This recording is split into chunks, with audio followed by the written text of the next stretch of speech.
Bonjour à tous et à toutes. Dans cette vidéo, on va voir comment on détermine la pression de remplissage d'un vase d'expansion utilisé en solaire thermique. Alors, on va reprendre la suite de la vidéo précédente sur l'application des vases d'expansion.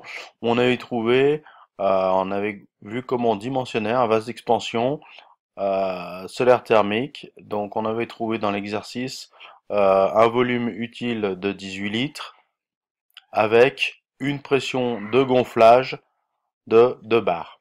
Voilà. Donc maintenant, au remplissage, étant donné qu'on doit avoir un volume de réserve de 3 litres. Voilà, là, ici, c'est notre volume de réserve de 3 litres.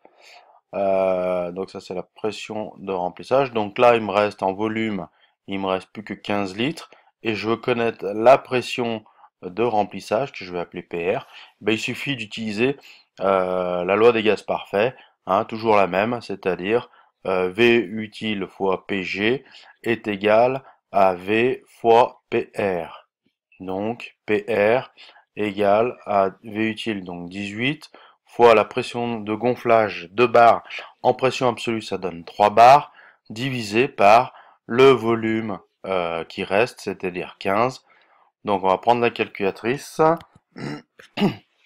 Donc ça me fait 18 fois 3 divisé par 15 égale 3,6 bars. Donc en pression relative, ça me donne 2,6 bars.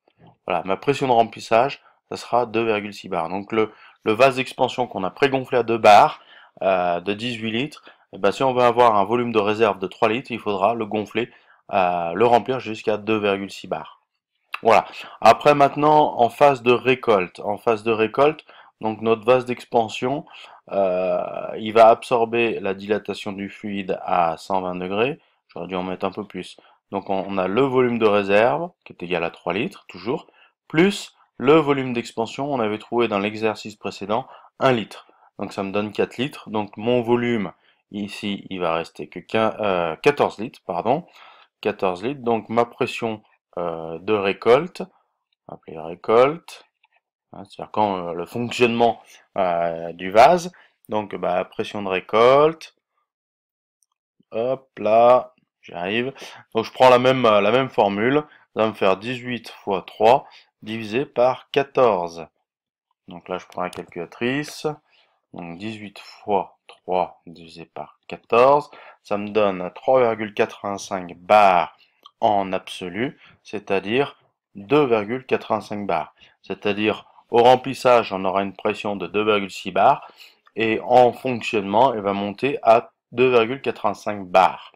Maintenant, en phase de stagnation, c'est-à-dire que quand les panneaux sont en plein soleil et que le circulateur ne fonctionne plus, donc on avait vu que le fluide dans les panneaux s'évaporait en totalité. On a toujours notre volume de réserve de 3 litres, le volume d'expansion de 1 litre, plus le volume des capteurs majoré de 10%, c'était de 86 litres. Voilà. Donc il reste ici un volume de, ça fait combien? De 11,14 litres.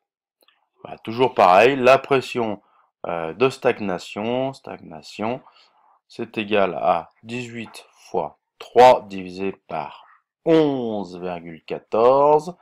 Donc ça me donne 18 fois 3 divisé par 11,14 égale 4,84 bars. Donc ça, c'est 4,84 bars en pression absolue. Donc ça me donne une pression de stagnation de 3,84 bars. Donc on est au-dessus des 3 bars, hein, des soupapes chauffage traditionnelles. Donc c'est la raison pour laquelle en solaire, on va utiliser des soupapes solaires, c'est-à-dire tarées à 6 bars. Sinon, on ne pourra jamais utiliser nos vases d'expansion.